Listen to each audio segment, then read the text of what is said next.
Hey everybody, this says we're live. Come on in. How you doing? Have a seat. We're here for the next few hours. We're going to talk some funnies.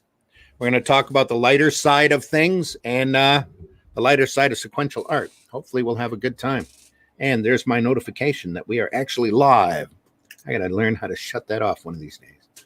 Marv V is already in the house. He says, good morning, Marv, or good afternoon for you. I hope you're doing well. We're all doing well. Comicology is giving away Black Panther comics. I've downloaded 27 so far. We'll make sure you download all of the Don McGregor issues. Billy Graham, I believe, did a lot of the artwork for that. They are amazing. So, and it sets up the majority of that lore. So, and there's some of the craziest, wackiest Kirby material. And his Black Panther run back in the 70s. So he fights giant toads and all sorts of weird things. So, and I put the link in there. It's official. I did. I got you a link so you guys can go get the issues now. But it is to Comicology's credit that they're giving away Black Panther comics. And Marvel too. You know this wouldn't happen without Marvel. Yeah, Marvel had to agree to it. So credit to them too. Yeah. Okay, everybody, welcome to the Sunday Funnies. Come on in. Hey, everybody who's already here. The chat is wide open. The like button is sitting there waiting for you to pound it. So don't be afraid to do that too. If you're part of the, if you're listening to us on Indie Vote Radio, make sure you subscribe to Indie Vote. We do a lot of programming, some of it more lighthearted than others, and this is the lighthearted part. Right here, we are going to talk about those comics that aren't necessarily the downer comics, the depressing comics. We're here to talk about the upside, the more lighthearted comics, the cartoony comics, the more whimsical comics. There are a lot of those out there. There were even more out there in the good old days than what there are now. But the ones that are out there are incredible. And we are going to discuss some of those today. We have some guests lined up that have crowdfunding campaigns that are all looking for your attention. So we'll be showing a lot of those off. Just so you know, there's a huge variety of things out there. Not everything is Marvel and DC. There's a lot out there in the crowdfunding field. And we're here to introduce you to just a small portion of it. So welcome. Come on in. Come on in, have a seat, hit that like button, hit that subscribe button. Let me swing over to Facebook really fast and make sure that my thing is public, which they kick it back to private all the time, back to friends, even though it comes out as public. There we are. Okay, we are going to run the opening and then we're going to get underway. So hang on, folks. Here we go.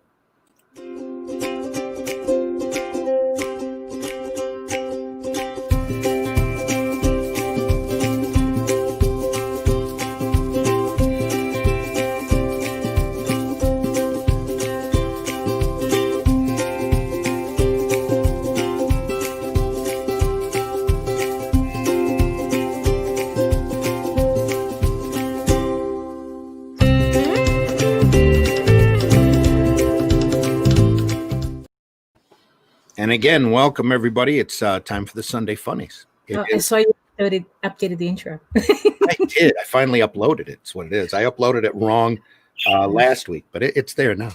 Thank you. Oh no, you're very welcome. Hey, it's the 6th of September of 2020. We're still alive here, and we want to talk funny books. So, with me today are a couple of special guests, or a couple of guests, almost like regulars on the Indie Volt channel, Mr. Rob Anderson and Daphne Lage. Good morning. And we have even more guests lined up to bring and introduce you to their wares today. So we're going to take a second and let everybody introduce themselves. Rob, introduce yourself. I'm Robert Gregory, the writer of Cat Dad and Supermom. I heard that Robert Anderson guy is a good-looking guy, but I'm different. I'm Robert Gregory. I create a book about morals with a farting elephant that teaches children what to do with bullying and helps kids rise above bullying. If you see my camera go off, it's just because I'm advocating for other creators, and you don't want to see me looking down when I'm typing because I'm like A, B. Still trying to figure out the keyboards. Go ahead, Daphne. Tell them who you are. Oh, thank you. It's like, my name is Daphne Lage, and I am the artist of the funny animal comic Tall Tales, written by J.D. Calderon of the Oswald Chronicles fame. The series spans more than 20 issues, and you can check out my work at talltalesonline.com, Tales spelled Tails, and my YouTube channel, Daphne Lage Art. And hey, everybody, I'm your host, Randy Zimmerman. I am an alternative and independent comics creator for many, many years. I've done just about everything in the direct market that you can imagine, and then some. Right now, my specialty is sequential art for advertising and education, which seems to pay better than the mainstream is paying right now. But anyway, and we are here to talk about funnies. So, hey, let's talk about funnies. Rob, how's Cat Dad doing? Actually, we've gotten to pick up a little bit of something recently on Indiegogo. I've had 2 great backers. And, you know, some of that's just my fault. When you get done with a campaign, you kind of don't want to do it anymore. And then I'm in the middle of all the other things that I'm doing. But like right now, back to school, it's the perfect time to be talking about these comics because kids can share them with their friends. We're back in school for the first time. We haven't been back in school for months here in America. So this is a time where we're starting to see that again. And you know there's going to be some issues because kids haven't been around each other like they're used to. So they've been home a little bit more, maybe a little more on the edge of what's correct and incorrect to do. So I think a book like this, it's good to sit down with your kids, go over what bullying is, and just be entertained by a story for the whole family. Because I don't think we do that enough. Have a conversation with our children and watch entertainment together and actually just, you know, giggle together. I mean, the best part of being a parent is being able to laugh with your kids and spend those moments because those moments get you through all the stuff that is difficult later, usually called the teenage years. So enjoy it while you can. Yeah, it is funny to see how a lot of media like comics and movies that they're considered more like personal escapism rather than part of a social community. Like this is how we get together and be social with each other. Oh, and by the way, for the listening audience, my personal co-hosts, my birds in the background are a little rowdy today, so I'm going to try to mute them as best as I can. So, but if you hear that smoke detector go off, just like that might not be your smoke detector. More than likely, it's Daphne's bird. Yeah, exactly. Yes. Yeah. Uh-huh. Sarah says good morning. Good morning, Sarah. Good morning. Always welcome to join us, and we appreciate you listening. So, and also welcome everybody out there in Indie Volt Radio. We know that you're there, and we love you dearly, and thank you for listening also. Some of you are having lunch, some of you are having dinner, and we deeply appreciate you making us a part of your day. Even though for us it's early morning and we still haven't gone through our first coffee or really or whatever yet. So, but yeah, it's part of what we like to do. Anyway, Daphne, Tall Tales. Yes. How's it going? Good. I don't think I've spoken about Tall Tales as much as I have these last couple of weeks. That's for sure. Like I said before, Tall Tales is a multi-issue fantasy comic that I work on. We currently finished a That's a new whistle. Yeah, we currently finished a Kickstarter for issue 5. I have 2 more issues of this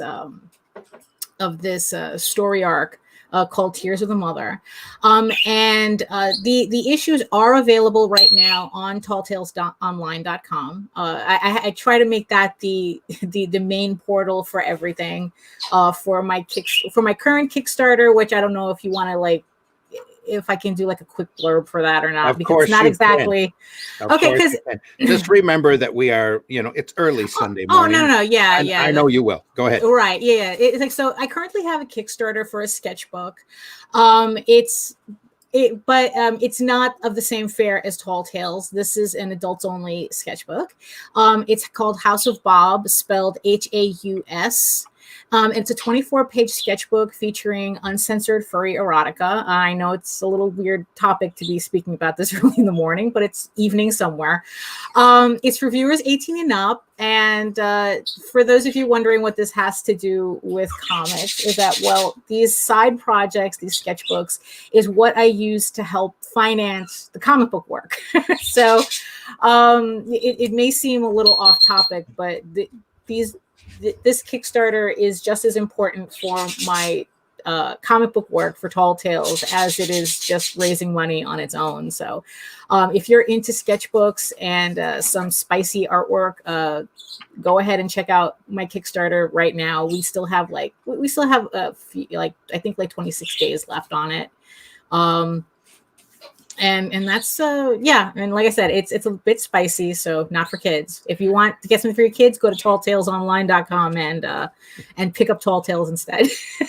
And you have the first 20 issues of Tall Tales yes, available. It's available on the website for free. So if you just want to read through that online, you can do that right there. And then the new stuff, Tears of the Mother, they're only available on the store. So it's like they're not available for free right now. I also consider them Patreon and Kickstarter exclusives, because as I work on them, I post updates to my Patreon, and then they only become really available to the public when they're on Kickstarter. So, okay. Mm-hmm. And though we are the SuNdAy Funnies, and we do cover a lot of children's material on this program, we do want to point out to everyone that we are TVMA DLSB. We are having an adult conversation, and sometimes we will be talking about more adult subjects. Not every book that we carry, not every funny book in comics is aimed at kids. And we also cover the underground situation here, or and more adult-oriented comics, like Daphne's coloring book there. Yeah, pretty much. Yeah, it could be. Yes. There are all sorts of very lighthearted, very entertaining comics out there aimed at a wide range of audience, and some of those happen to be strictly adult. So I think at this time we can bring Mark in. What do you think? We have a special guest with us today, Mr. Mark Verma. Mark, are you there? Welcome aboard. Guys, how are you? Good. Now, I know you don't. Yes, we can hear you just fine. I know that you don't really want to be on camera, and that's just fine as well. We have the majority of our audience is a radio audience anyway, and we all warn people that we have faces made for radio as it is. So. We understand that it's hard to look cute this early in the morning. Absolutely. So just feel free and pretend like you're talking to a group of friends, which you are, and we need to know about your book called Grain. So can you tell us about, well, first, can you tell us about yourself, and then we can talk about your book. Sounds good. So I'm Mark Verma. I am the creator of Grain, a children's comic book about a alien sand-like character and child that comes to Earth during World War II to find out why he's here and what his purpose is. It's a familiar place. Great. Can you tell us anything more about the book? There we go. So he's got a little sand creature. Yeah. Yeah, absolutely. It's I primarily wrote it for ages 8 and up, and it's one of those stories that does have an appeal for the younger kids, but if you're small, your parents can read it to you and go through the art. The colors and look of the book are very lush, and the story itself can sometimes go into deeper areas of dealing with loss and dealing with the inner strength of a child. So there is some depth to it for the older readers, and then for the younger readers, it's a little adventure as well. Cool. And this is available right now on Gumroad? Actually, it's available at my website at bamzap.com. So BAMZAP. gumroad.com, and Gumroad's a platform where I host all my work, so it's a safe platform to make purchases, or if you just want to sign up and download some free stuff, that's doable as well. Cool. And what's available as So far as we've grain is got concerned? the first issue of we did a Kickstarter later last year, about a year ago, and so what's available is the first issue of Grain. We've got prints based on a couple of the artworks that were initially done before the book was launched, and we've got coloring pages to download as well. So if the kids want to download something and put their own colors to Grain, they're welcome to do that. And the artist on that is Roma, Juska? Yeah, Roma Guska. She is an artist that hails from the Ukraine, and we both worked together, bringing this vision to life. It took us about 3 years to plan and edit and get through the iterations before the book looked the way we wanted it to. But she did an amazing job in capturing the cuteness and the time of the war era at the end of World War II in England over the cliffs of Dover. So there was a fair bit of research on location, but it's definitely a fantasy, sci-fi, fictionalized story, of course. The artwork so far is beautiful. Yes, just amazing. Yeah. Incredibly colorful. Thank you. Yeah, we definitely tried to go for a sort of an animated feel there, and getting these lush, vibrant colors, and sort of like packing the art right to the edges of the page, to give you a taste of the world through the eyes of this 3-year-old child. And I will say Ukrainian culture is very much big with artistry. If you ever go to a Ukrainian church, if you ever look at their history, there's a lot going on in the Ukrainian culture that deals with art. I would know. I was raised in the Ukrainian culture, so I've seen it, and it doesn't surprise me she's from Ukraine, because there was some familiarness with some of the art, and it makes sense now. It's very bright. Definitely. And what's amazing is that Roma, this is not actually her original style of art. So when I first sort of seen her portfolio, I thought, could you gear it towards something a little more inspired by Scotty Young? I'm a big fan of Scotty Young's art from his Image Comics work. So, and then she kind of came up with her own version of, some cute kind of like thinly designed characters with sort of minimalist pencils, but detailed color. And what she came up with was nothing like Scotty Young's work, but still beautiful. So my hat's off to her in her talent to be able to sort of switch styles for a more mainstream, colorful, and animated feel. Yeah, it looks absolutely amazing. I love the colors on this. Yeah. No, but that's always like a great thing, because just the idea is like, well, can you do something like Scotty Young? And then she comes up with something like completely like of your own, pretty much, Yeah, very animated style. I didn't expect that at all. Yeah. Definitely. And after the first few pages came in, I had forgotten that this was inspired by Scotty Young, and so we did not mention Mr. Young after that, although we love his work and respect his work. But this kind of took over, and we just immersed in this style, and we never thought about it again. Yeah. And again, how can anybody? For sure. Oh yeah. And again, how can anybody find this, and what is available? Yeah, absolutely. So issue 1 is available on bamzap.com, and we've got it available in print and digital. We've got coloring pages that can be downloaded for free. So you just print them out on any old printer, and you can grab your pencil, crayons, or paints and go for it. See if you can do something different and better than we did. And there's prints available. So, there's one that was a test piece of art that we did before Grain was initially conceptualized in art. And so that's a collector's piece. And then we took one page from issue 1, which is called the Snoozy Tank page, which was just so beautifully done. I thought that was the one page that we wanted to make available as a print that people can have as a displayable artwork in their home. So yeah, we've got all that stuff, and I do other works as well. There's a cyberpunk story and there's a poetry book in the works, but that's sort of later. So we'll focus on Grain for now. Absolutely. Let me read some comments here for a second. Glenn B. Fleming says, hey guys, hello from England. Hello, Glenn. Hello. Thanks for listening. Hello. John Celestri says, good morning. I'll be around in a bit. John, you're welcome in. Marv says, what's underground comics? I thought it was like indie. It is like indie. There's a whole bit of history, especially here in the States, about the underground comics movement that really sprung out of the back in the mid 50s. The Comic Code Authority was generated, and comics had to fit a certain criteria in order to be distributed on the newsstand.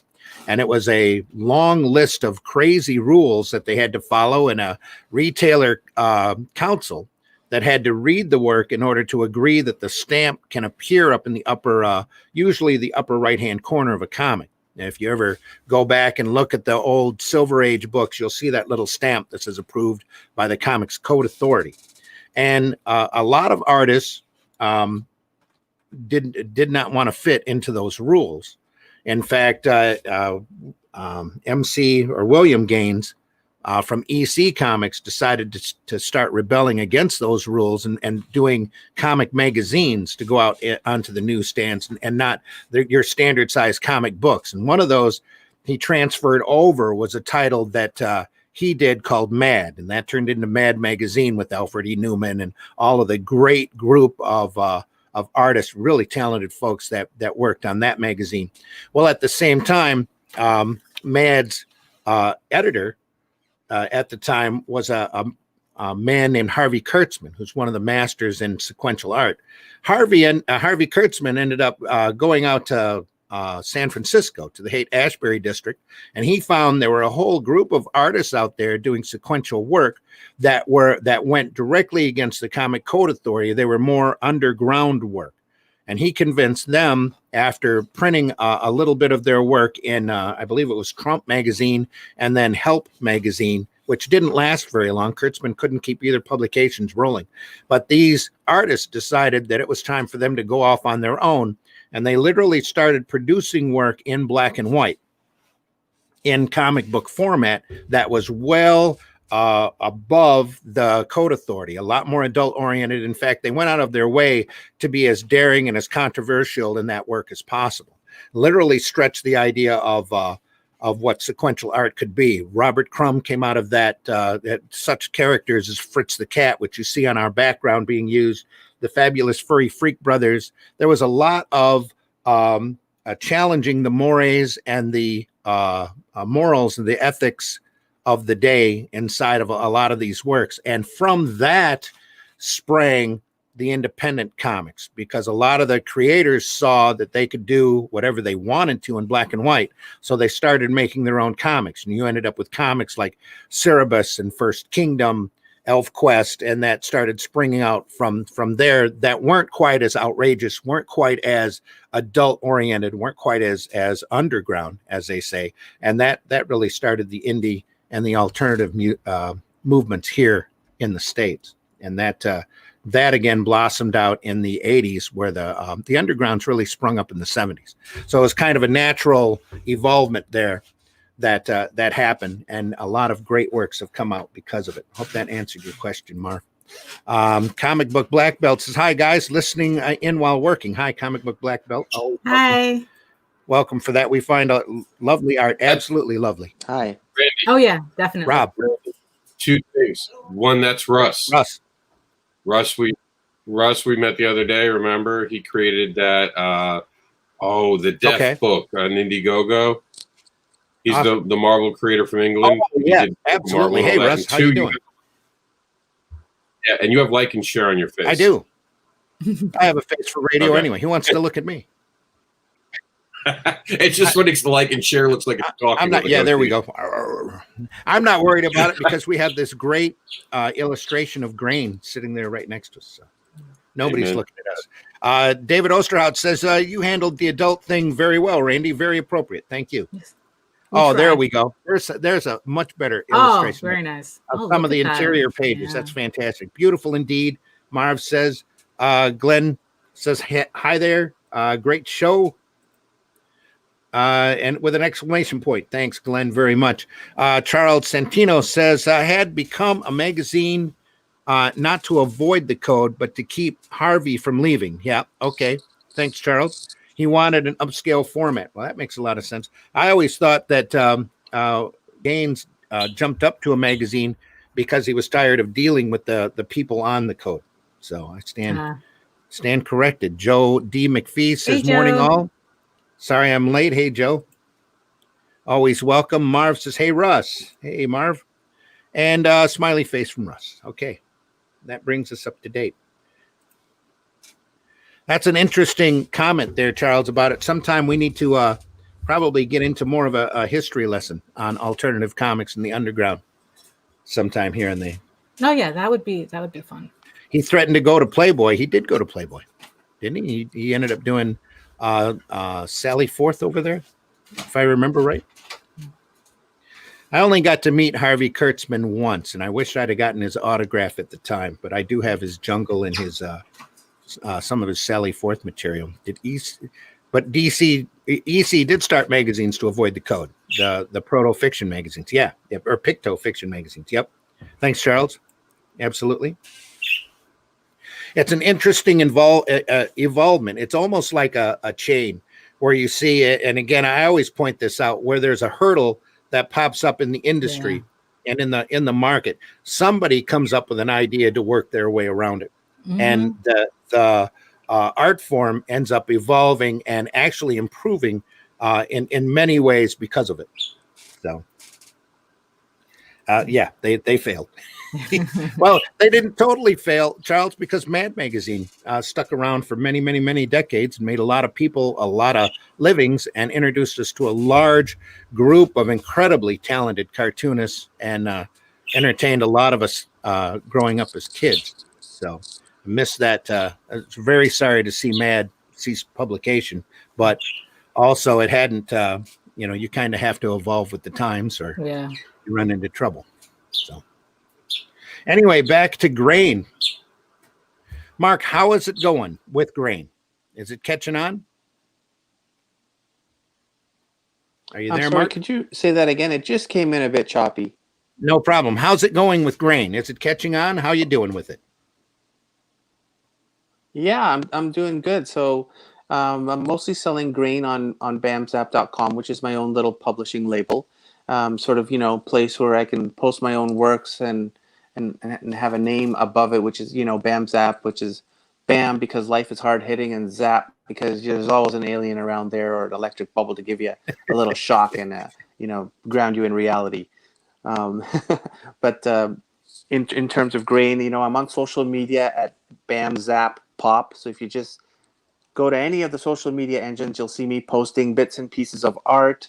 And we've now completed issue 2, but I don't have a release date yet. So we're working on that and just figuring things out while COVID's happening and this pandemic, and just trying to think like when's the best time to get issue 2 out there. And so I failed to mention earlier that Grain is a 3-issue miniseries, and really it's an introductory story. So it's really just a story to get you comfortable and getting you to know who Grain is, and sort of let him go through this journey where he comes out having grown from the experience, and that's the first 3 issues. And then beyond that, we'll delve into a bigger and meatier story that you could say could be the movie of Grain, and where we take what we've learned from issue 1 and expand on the lore.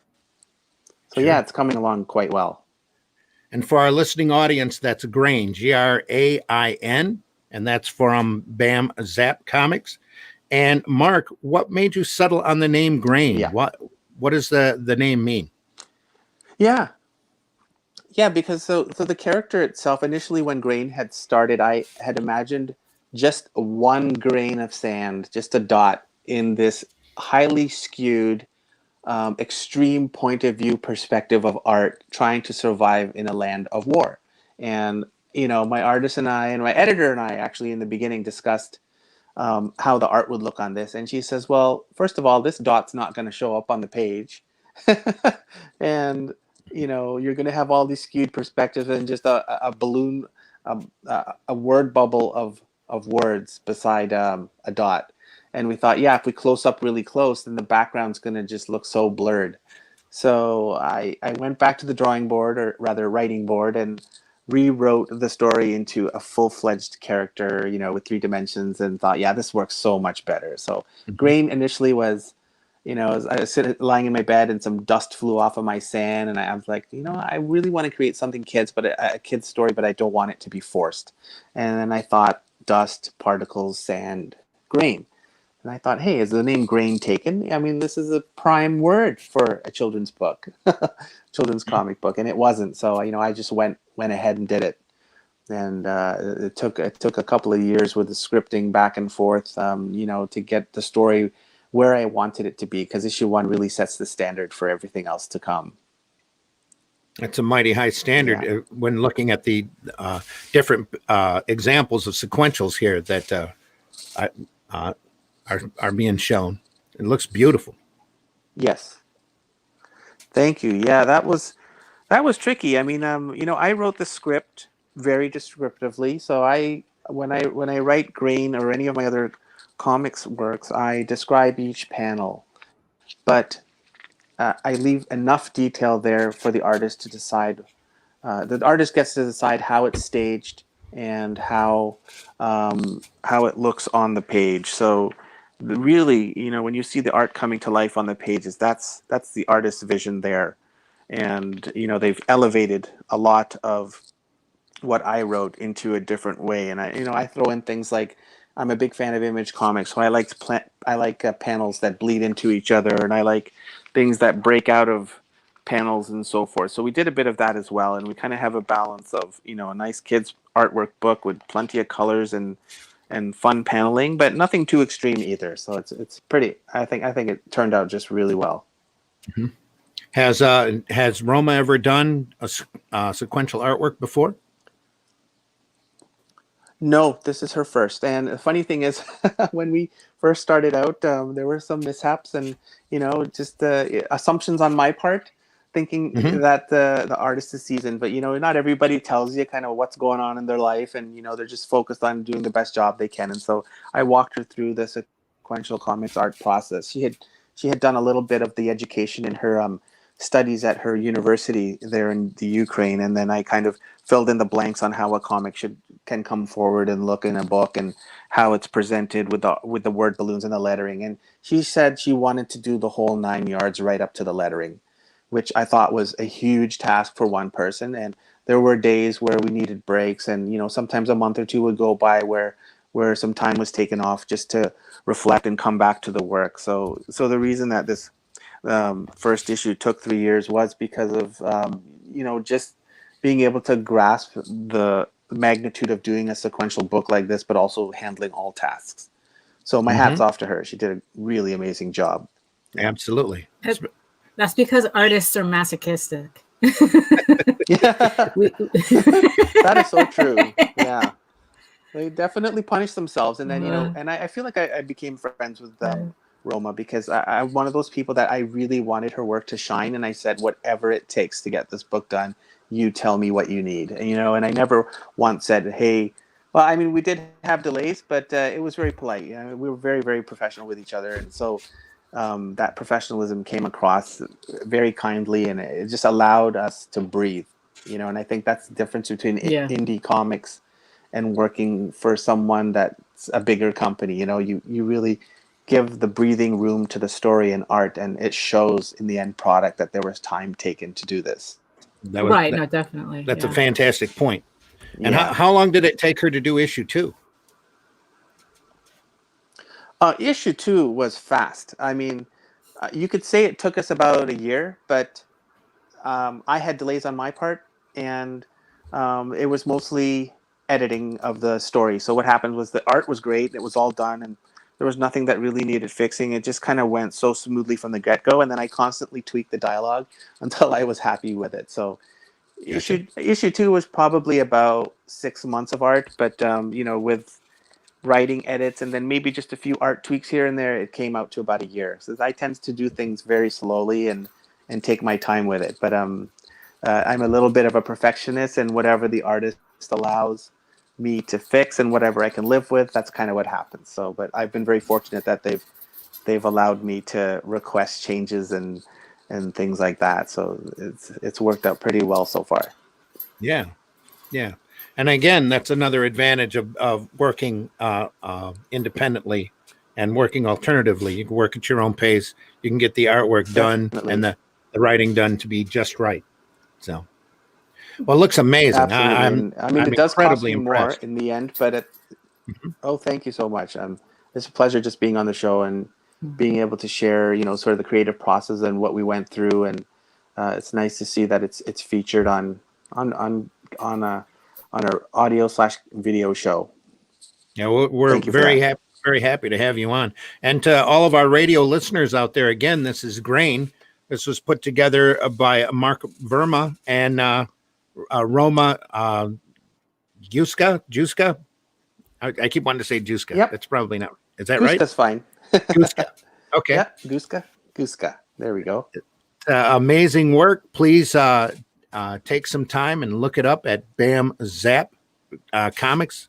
And again, that's available on where on Gumroad? On bamzap.com. Bamzap.com. Awesome. That's real easy to remember. BAMZAP.com. There you go. That's it. That's a great name. Very straightforward.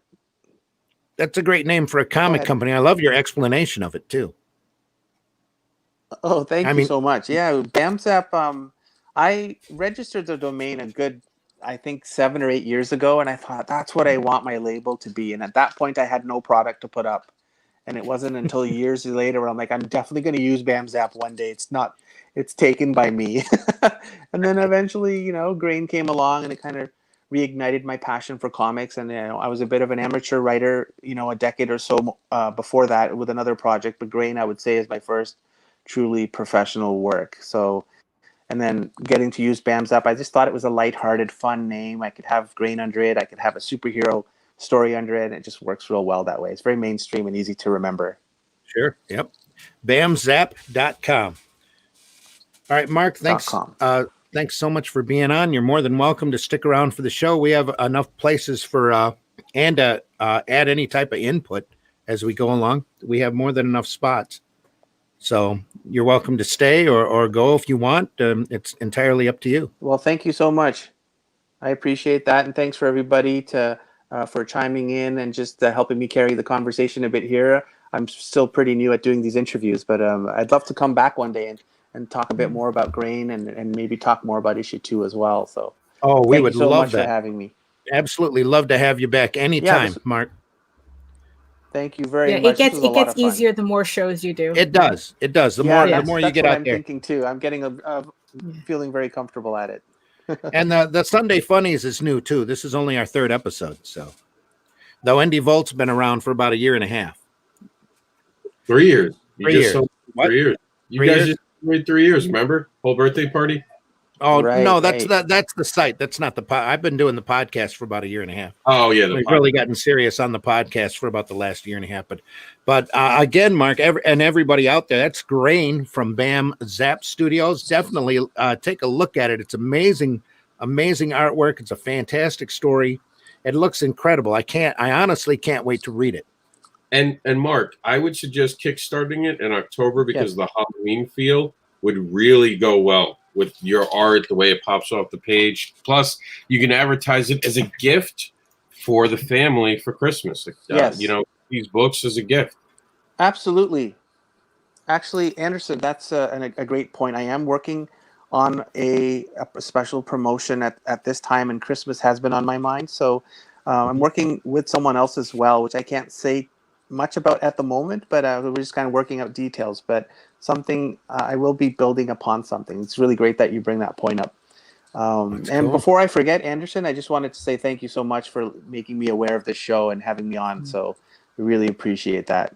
That was awesome. Anytime. My Randy said go out there and find some of the most talented people for my show, and I said I'm on it, Randy. So I'm just happy I was able to bring someone of your caliber to this show off this amazing work. And grain is really an Amazing. Thank you, amazing Randy. product. This is exactly the kind of product that we want to show and promote here on the SuNdAy Funnies. Incredibly, not just alternative and independent, but incredibly professionally put together. Oh yeah, this book looks like it could be coming out of like Scholastic, and it wouldn't Very easily, surprise me. Yeah. Yep. It looks like it could be an animated man, movie that's here. high Oh, praise, and that's Right. yeah, definitely. I mean, Scholastic is a goal for sure. You know, and if they can take notice of this, they should dive right in.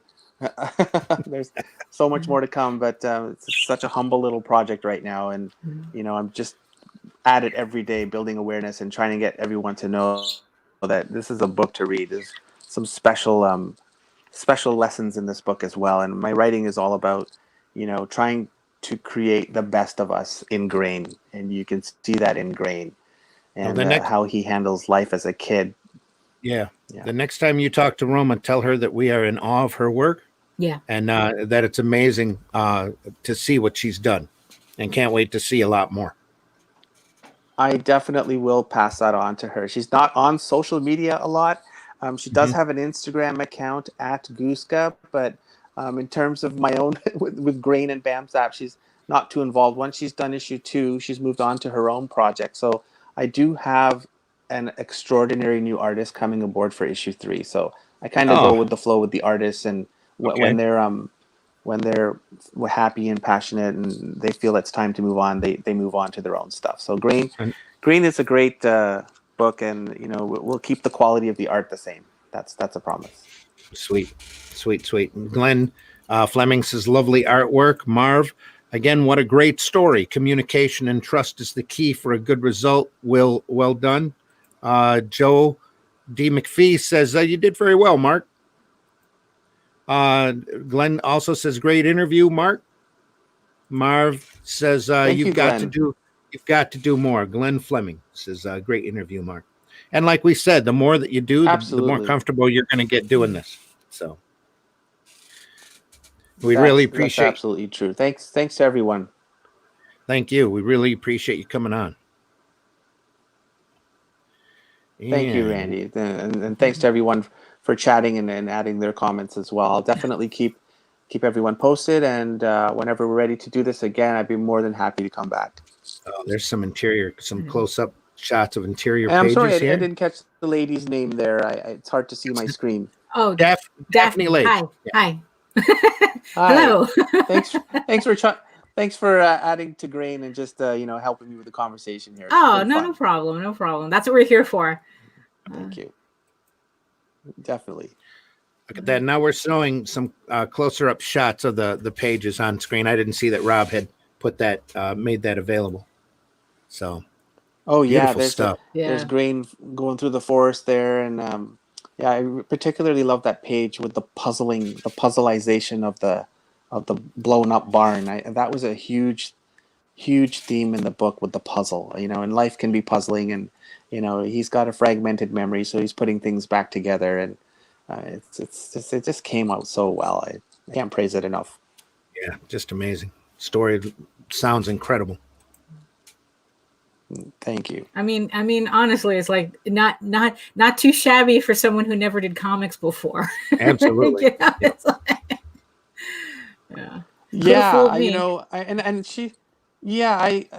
when I first saw Roma she did an art test for me, and I requested like a certain number of style tests, but she really knocked it out of the park. I'm like, whoa, am I going to ask her to go Scotty Young on this even more? I'm like, I don't think so. I think she should just stick to what she's doing. But the funny thing was, when she did the sample art, it looked nothing like the book. So the book even surprised me further, because it was even more lush, and I don't know what happened there. It's like she showed me one thing in the sample, and then it took it another level when the book happened. And surprisingly, what a fast artist. She can do one of these pages in a day. Wow. Pencil, ink, and color. Wow. And I just don't know how that happens and how you get that fast. But I got lucky there for the first 2 issues. Yeah. Just amazing. I can keep going on and on, so I hope I'm not hogging up all the time. You are. Oh, no, you not are. at all. We're waiting for somebody else. We have different guests popping in at different times. So you're still good. Very good. Nice. Okay, great. So shall I keep talking, or can I? No, Should I absolutely. fill Keep it out? talking. Make sure you tell folks again where they can Um, find this work. Yeah, absolutely. So Grain is available at bamzap.com. I use the Gumroad platform. So if you see a Gumroad link in there for my first issue in print or digital or any of the prints, any of the art prints, that's just how they manage links on my website. But bamzap.com is my little publishing label, and I'll always post my comics art there. And there's also a section for posts, like a blog post. So if you sign up, once in a while you'll get to read something that's happening behind the scenes, and just what's going on in grain life and comics life in general. And yeah, it's I've got a number of subscribers now, so the Kickstarter definitely helped with that back in September last year. And I do have plans for a Kickstarter for issue number 2, which I'm thinking would be nice to do in mid-January or late January. And that will give me time to catch up with the art on issue number 3 as well. So we're diving into the art for issue 3 hopefully soon. Gotcha. Yeah. So it's all coming together. We're going to wrap up this. Hopefully, I can do a Kickstarter for issue 2 and 3 next year. So I'll space it out with enough time so people can have some room to breathe. Sure. And you said that you had some other plans for Bam Zap. Anything you want to talk about? Yes. For that.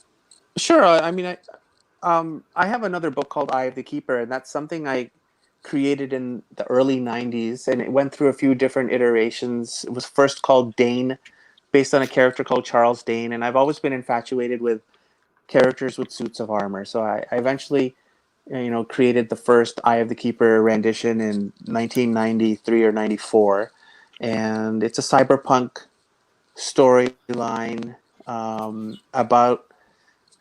Oh, this is tough to explain because I have a few iterations in mind and I haven't decided where I'm going yet for the That's actual fine. storyline. But it's a you don't have to get into metallically hard armored character. Uh-huh. Yeah, definitely. It's a metallically armored character with an eye on his chest, and so I'm delving into a storyline where it's all about your innerverse, and instead of the word universe, I use innerverse, and I'd like to think I've trademarked that word. But it focuses on our inner journey and how energies are expelled outwards, and it's not a woke comic per se, or it's just a hearty internal story about inner conflict, outer conflict, and just your own life's journey, and how sometimes the world revolves around us individually, but also not individually. So yeah, it's my experimental ground for trying new things that maybe perhaps other mainstream comics don't try. And Sounds awesome. and it's fun as well. It's a lot of fun. Sounds great. Yeah, yeah, definitely. The latest iteration of that book, which I'm writing, is actually 80s cyberpunk. So I do love the 80s so much, and I wanted to do a present day 80s cyberpunk in an alternate reality type of thing. So it just gives me full sort of access to do whatever I want within this universe, but with a set of rules. I hear you. Yeah, it's awesome. Yeah, so Grain and Eye of the Keeper, those are my 2 passion projects. And if I ever do anything else, I mean, we all as writers have hundreds of ideas, but I would love to just focus on those 2 for now, and try to build a following. And there is a bit of a connectivity between Grain and Eye of the Keeper, and I'll just leave it at that because it is under one universe, and the whole shared universe thing can kind of happen by accident. It's not something I force at all. Mm-hmm. In the same mind anyway. So yeah. Mm-hmm. Yep. Yes. Again, Mark, yes. thanks. We've been talking to Mark Verma, Verma. He's the creator of Grain, Grain, from Bam Zap Studios, found at bamzap.com, BAMZAP. Definitely take the time and look that over, and order his book. It looks awesome. Incredible. Thank you so much for the plug. Thank you for the interview, guys. And it's been such a pleasure just being able to relax and talk about Grain here. It's a pleasure to have you on, Mark. Thank you. It's so much fun. Great. We wish you all the best. All right. Take care, guys. All right, you're going to take off then? I'll take off, and I'm gonna come back to this. Hopefully, the video will be available later, so I can go over it and rewatch it again.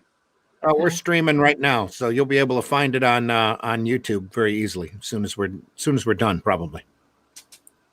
All right. Perfect. And my You hats should be off to all done. the other creators on the show. Best of luck. Oh, thank you. Yeah, thank you, Mark. You take welcome. care. It's an incredible product, and we wish Thanks, you guys. and Bam Zap the very best. Thank All you right, so thanks much, guys. Take care. Yep. All the best care. to you too. Yep. And once again, that was Mark Verma from Grain Bam Zap Studios. Feel free to check them out. And hopefully we're not too far away from the next guest. Rob, was somebody else coming on? Are you there, Rob? He is gone. Okay. Well, I just wanted. Oh, who? What? Sorry, my computer did the spinny wheel of death. Spinning wheel of death. Yeah. No. Yeah. Well, let's take a moment. I'm trying to say something. We have two other people coming in right now. If you want, you can ask me about Cat Dad and Supermom while we're waiting for them to join us. You're drifting. Or we can talk about Daphne's thing. We should all get away. We literally have about 7 minutes. Oh, so we can the talk thing about that I anything. wanted to bring up that he had said about, like having all these ideas. And it's like, I was just thinking about this myself the other day, where it's like, we're so fortunate to be like creative people that we can have all these ideas in our head and can do something about it, as opposed to, I don't know, just being an ideas person and then having to depend on trying to find people to expand on the ideas. It's like I have a notebook that I carry around that I'm just like jotting stuff down. It's like just to get them out. And it's just like, man, it's like we really are we really are blessed in a way to be able to do that. So it's like we don't have these ideas just festering. Well, I went out and got a bunch of the school spiral books. Oh yeah. And because for me, the ideas come at the most whenever I'm doing a mundane activity. That's when you get struck like a bolt of lightning. You go, "Oh, that would have been really cool," and you have to sit there and jot a few things down and hope that it stays on the paper long enough, and that you run across it again. And you go, "Yeah, that was a really good idea. Maybe I should do this." Right. Yeah. And then it's like, oh, another project, really? Yeah. Yeah. Because it's like, it's between Tall Tales, and I have another comic book series that I'm starting in January on Kickstarter. And then it's like, oh, great. Now I have another idea percolating. And it's like, it's like the ideas are easy. It's the time to find them that's hard. What these notebooks are for, as you can tell, mine's pretty dog-eared. And I fill them up and I throw them on a stack and try not to get rid of them until I've gone all the way through them. Most of the time, I keep a notebook for a property that I'm working on, a notebook for the commercial work that I'm working on, because I sketch out thumbnails and roughs on whatever has to be on there. And then if a new idea pops up that's beyond either one of those, that's not short enough to just contain in the commercial book, then I go out and grab another spiral notebook and start jotting notes down. Yeah, just keep it moving. Always. Yeah. Go ahead. Go ahead. No, you go. Go ahead. No, because also it's like I was just I'm always fascinated when creators also come on and they talk about pretty much like their worldwide reach. Like when he said that his artist was from the Ukraine, and it's like it's still amazes me that it's like we can do that in this day and age. It's like that we're not regulated to just trying to find artists in our local circle because that's all we can contact. It's like now it's like you can go on DeviantArt or a lot of these other art sites and you can find like artists and writers from all over the world in order to to do your project. Like it literally is like the world is your oyster. And it's amazing. Sometimes it's just amazing. And right now we want to thank the 49,000 people listening to us on Indie Volt Radio from all around the world. Yeah. all over the place. We deeply appreciate you tuning in and listening. To all of our friends out there on Facebook and YouTube, please hit that like button. If you're on YouTube, please subscribe to the Indie Volt channel. We can really use your help in regards to that. We have a vast audience that's a lot bigger than a lot of folks realize. But if you look at YouTube, it seems incredibly small. And we would appreciate any help on that platform that we can possibly get. Yeah. And right now, I'm going to throw into the mix here, Mr. John Celestri. On board. John. Hi. Good morning, everybody. Good morning. We just had Mark pop in, another person pop into the green room. Mark, we're sorry, but the Cheetos are stale, and we might be out of coffee in the green room at the moment. So you might have to make do.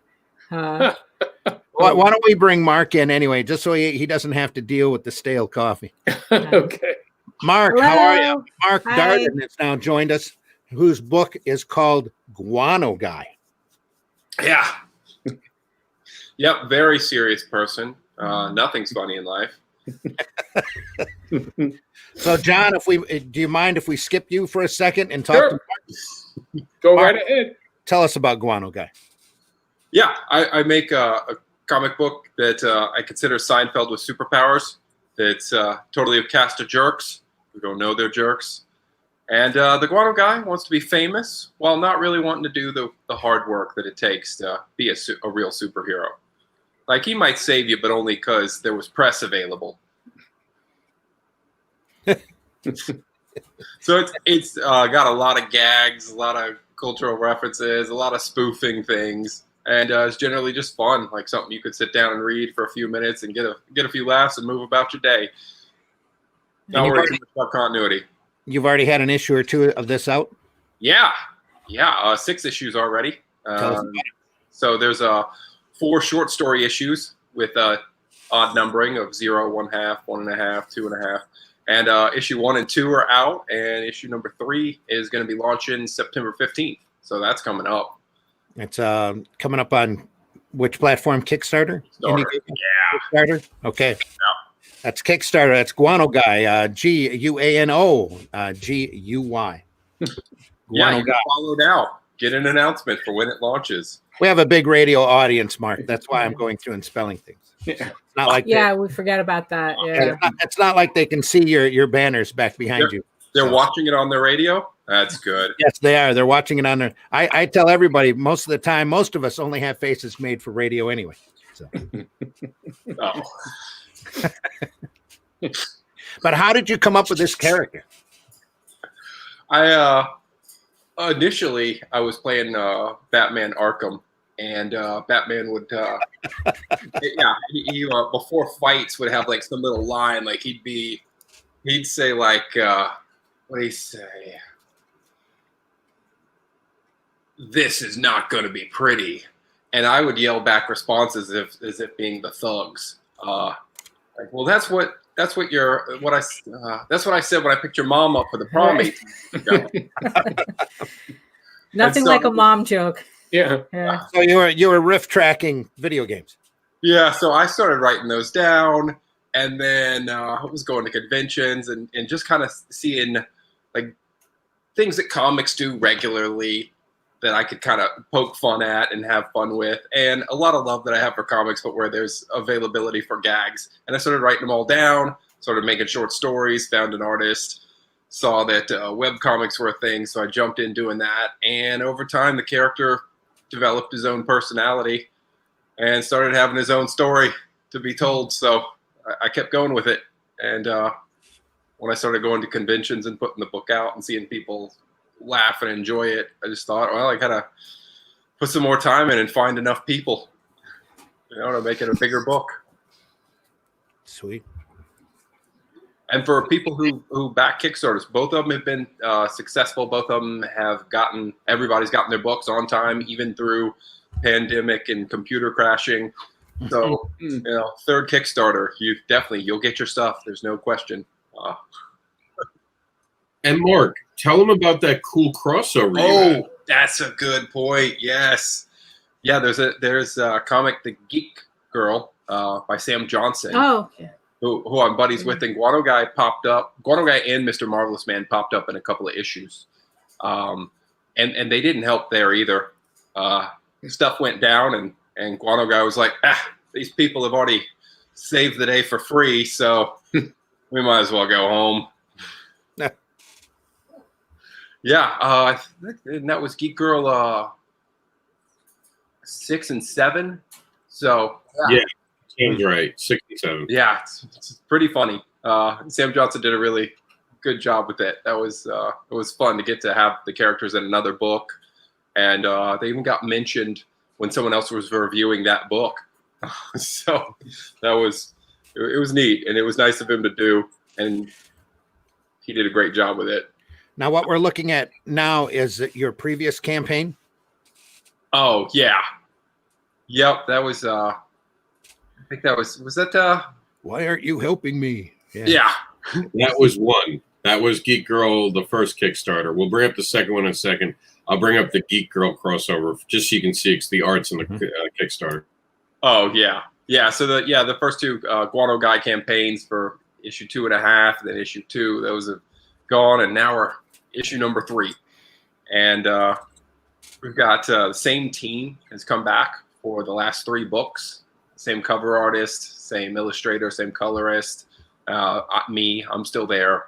And then we've got backup short stories by a smorgasbord of artists. So you get an anthology feel, and you get a variety of art styles, and those keep changing as far as the backup stories. So it's a fun book. There's always something new and different to see in each issue. Cool. Oh, yep, Sam Johnson and his crew. Now, when you do your campaign on the 15th of September on Kickstarter, are you going to be offering the previous books as well? Oh, yeah. Yeah, absolutely. I wouldn't want you to just have to step in on issue 3. So, yeah, all of them will be available. It even says so in the headline. It says Guano Guy issue number 3 plus all 6 back issues. Cool. So we'll get you the old ones. Sounds like a lot of fun. Yeah, it's almost 200 pages at this point. So if you don't get in now, it's just the mountain of work you got to read is just stacking up. So start now. Don't wait till I get to 500 pages. That's that's what I do. That's just because you went back and started counting. That's all. Yeah. Once you start counting, you get to 1,000 and you go, oh, I've done a lot of work. Yeah, exactly. Yeah. Okay, it's time for the announcer voice. Guano Guy is like Seinfeld with superpowers. It's fun. It's a funny comic book series with a sarcastic anti-hero, witty banter, and lots of punches. Pouches. Lots of pouches. Yeah. Pouches. There's actually very few punches. Issue number 1 doesn't have a single punch thrown. Does it run? Well, yeah, because he's out trying to make a buck. That's all. Yeah, he stopped crime with insults. He siphoned the gas out of their car. It's the simple things. It's basic attacks. Yeah. You pull up to rob a bank. He paints a handicap spot around where you parked, and then gets your car towed. Bam! Crime prevented. What are you gonna do now? How's it feel when your toe You're off your meds. That's another effective attack. Okay, bad guy. How's it feel when your car's towed, huh? How do you feel now? Yeah. Oh, that's a really great cover that's on the screen That right is. now. Yeah. Oh yeah. Yeah. It's amazing. The incredulous Guano Guy. Yeah, this is the issue 2 campaign. Ryan English, he did that cover. He does the book The VGs, and he's been nice enough to do covers for me in the last several issues. He's got a great cover for this issue. It's it's a great shot of Mr. Marvelous Man. Mr. Marvelous Man finally makes the front cover, and it was a lot of fun. And that campaign starts up in 9 days on Kickstarter. Yeah. So make sure you look for that. We're going to have Mark back on while his campaign is in action, if he's agreeable to it, so that we can keep track of how it's going. Oh, absolutely. So.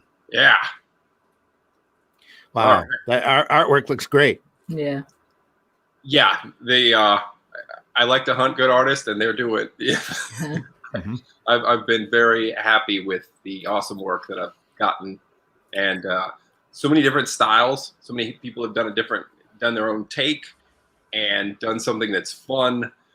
And I'm just lucky that I keep finding all these really awesome artists who want to work on a silly book and do something.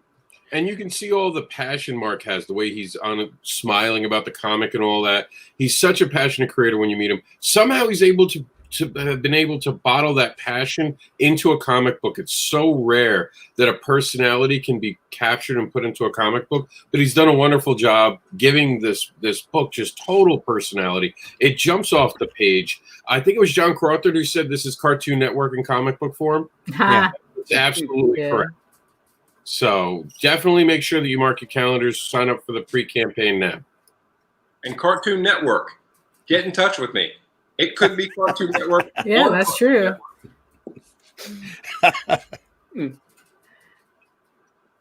As the sign says, why aren't you helping me? Yeah, exactly. No, we didn't update that because it got over 100%. So it didn't stop there. We got all the way. Yeah, just ignore that 91%. Any of our viewers. That was the last update. No, that's not the actual number. Yeah. That's what you do in the next campaign, though. Why are we only 13% funded when you're like 113? Just leave off the one. So Guano Guy almost sounds like therapy for you. Like you're getting all your snarkiness out on the page. No, I couldn't get it all out. There's too much of it. I'm not sure at times how I avoided trouble in the military. I think it's because I ran fast and could shoot well, so they didn't want to. And I was always very respectful to higher up. So even when first and second line supervisors would complain about my personality, the higher ups wouldn't want to write me up because they're like, "Wait a minute, you mean that guy who gets a great PT score and can shoot a rifle well and is always standing just right and has his uniform pressed? That guy? No, we're not writing him up." All right, Randy, we are joined by someone new. Oh, exciting. Yeah, we've had Violet sitting in the green room, probably eating the stale Cheetos this entire time. Sorry, Violet. So we're going to bring her in now. Violet, hello. How are you? Hi, good morning. Cheetos. Pardon? How did you know I liked Cheetos? Just the way it works. There we are. Yeah. Mark's looking for you. You seem to be in the shadows. So. Let me see. Oh yeah, lighting is there we go. Much better. Lighting is important only to the people watching you on YouTube or Facebook. The majority of our audience is on radio on the IndieVolt radiosystem.com. And last count we had pretty close to 50,000 people. So wow, nice number. Yeah, yeah. Violet, you do an incredibly unique book. It's a children's book, right? Yes, I've got a number, I think 6 children's books. Yeah. Oh, yeah. But the one that I was shown was unique, kind of a personal statement about your culture. And coming to America, or Pete Comes to America. Yes, Pete Comes to America. Are you pulling that up, Rob? You want me to get it? I got it. Rob's on it. There we go. You got it, Rob. Thank you. Yeah. So I'm Greek, and my grandfather immigrated to the United States in 1910. And if you're Greek, you're just, even if you're not 100% Greek, that's all you talk about is that you're Greek. It's this cultural thing that we have with us about being so proud. Anyway, I wanted to tell my family story about their immigration. And immigration, a little while back, was a really hot topic. And immigration almost became like a dirty word, like a political word. Mm-hmm. And so I just wanted to tell a story about a little boy who moved to America when he was 6 years old. And imagine coming on a ship, crowded, takes weeks, and then you get to a country and no one speaks your language. It smells different. It looks different. And then going to school and you don't speak the language. And so this is Pete's story about how he handled his voyage and coming to America and growing up. And in the end of the book, he lived his American dream. And throughout the book, Pete says he's from the island of Lesbos. That's where my family is from, where the word lesbian comes from, by the way, right? Because all words are Greek words.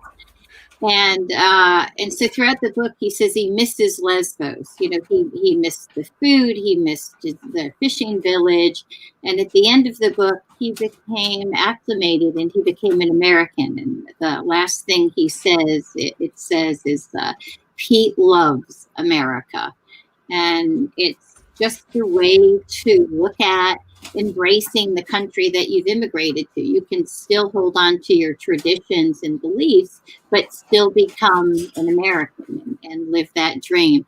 So even though it's about Greek immigration, the story works for all kids, you know, no matter where their family immigration story started, whether it's Italy or Guatemala or Africa.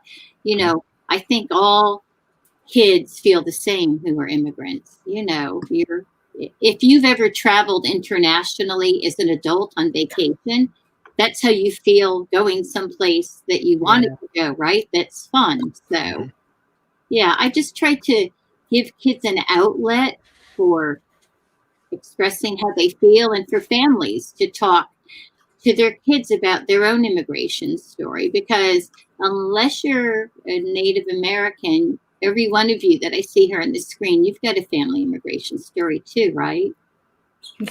I'm Sicilian. Okay, right? So your story's super similar. Yeah. I'm first generation on my mom's side. Okay. So my mom came over from the Ukraine, which we talked about earlier in the show. Oh, you did? Oh, I missed it. Okay. So yeah, so then you all can relate to that.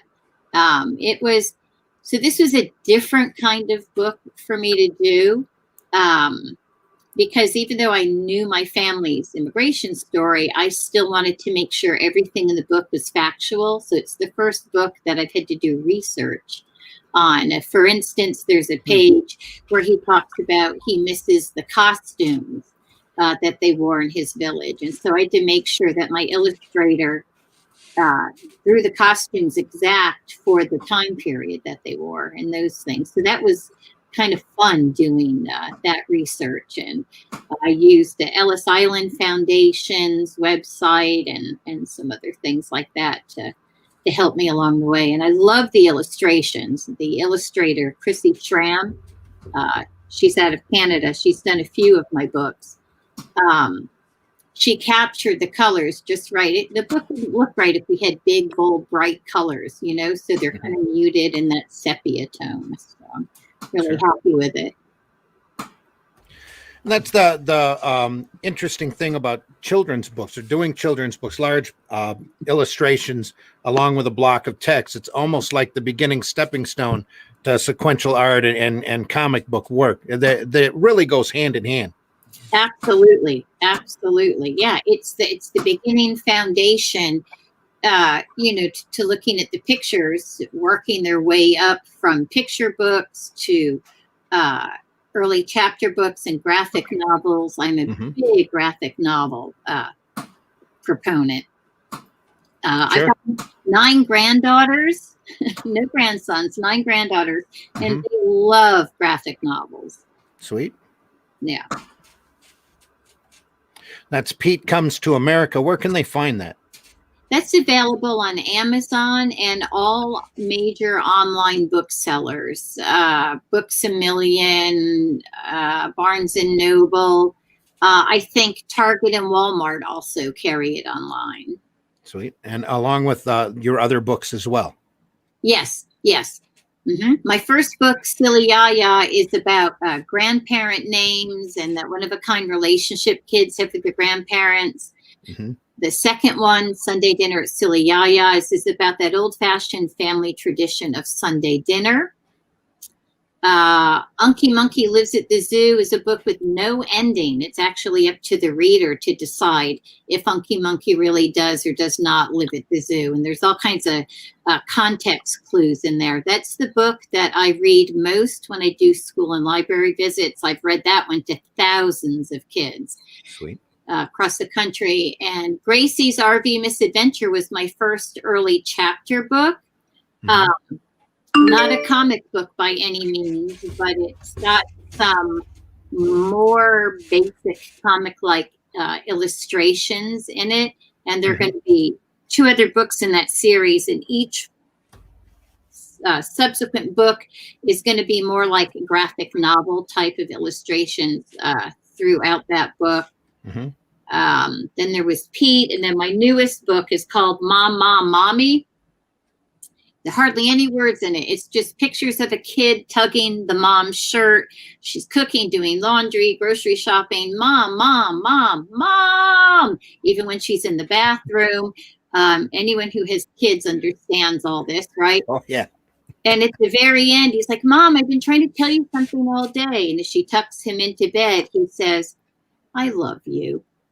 Oh, so it's just kind of asking parents to reevaluate, why your kids need your constant, undivided attention. Sometimes it's just to tell you something sweet like that.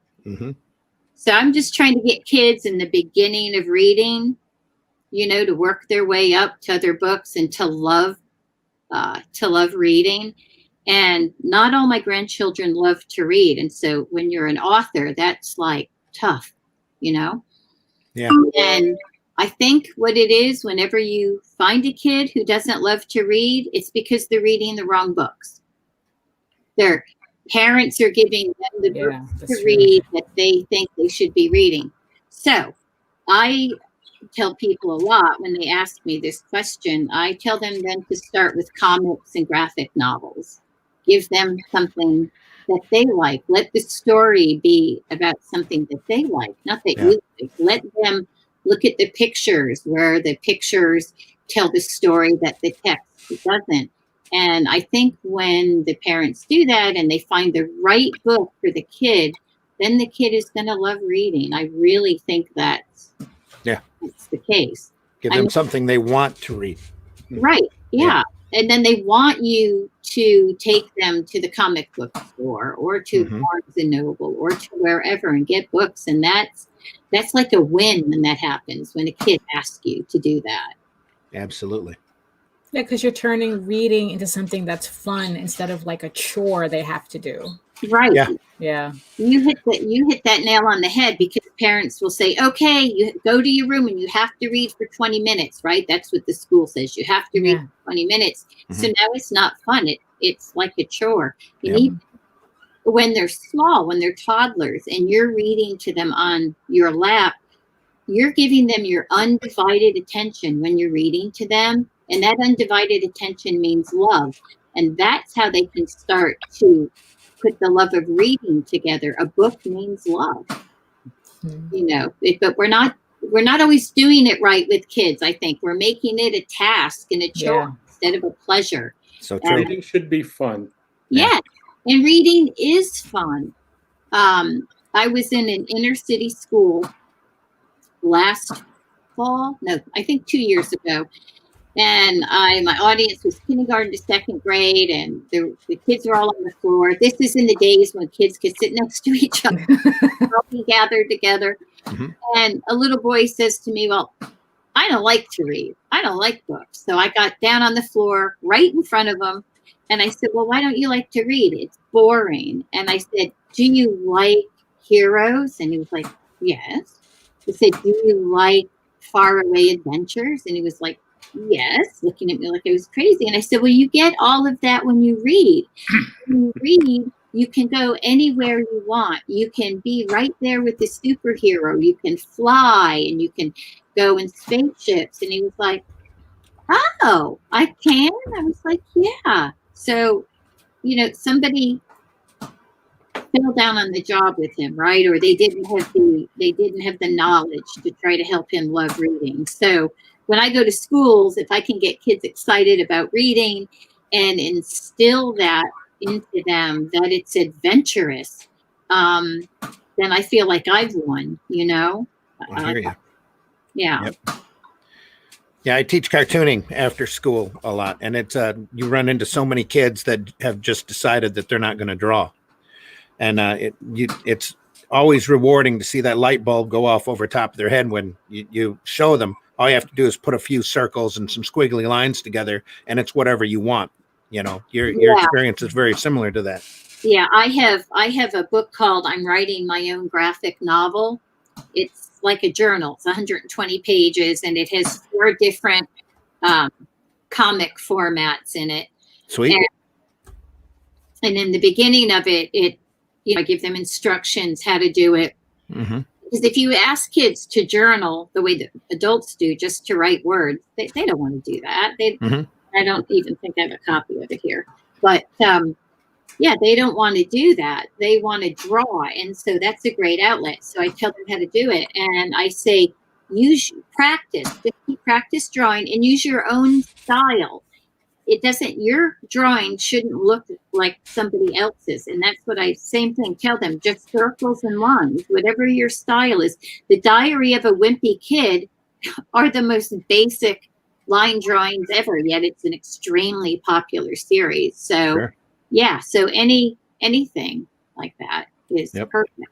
I think that's a great service that you're doing to with the kids. Well, same for you.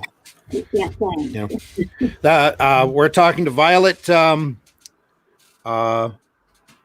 Looking for the last name. Sorry, I'm terrible with names. Absolutely terrible. Favreau. Right. I'm known as the Silly Yaya. That's on my social media. I saw that on your tag, Silly Yaya. Yeah, that's the grandmother character in many of my books. Writes books that are available anywhere books are found, right?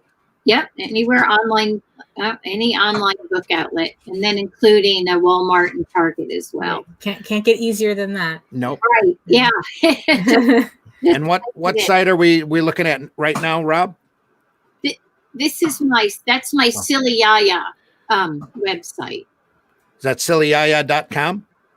Yes, sillyyaya.com. Spelled exactly how it sounds. SILLYYAYA.com. Yep, that's it. Yep. So that shows, well, in the olden days when we could do school visits, that lists the upcoming schools, the schools I've been to, libraries. This summer I had 25 library programs scheduled. Of course, those all went away. But next week, the Brevard County Library System is filming me doing a story time for their social media. So, we're just learning to do things new ways, right? Just like Comic-Cons and, yep. We've got to have other outlets and other ways to still reach our audience and for me to still get kids excited about reading. Yeah.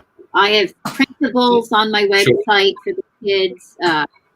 Grandparents' Day is a week from today, so I've got a free downloadable Grandparents' Day greeting card that the kids can do.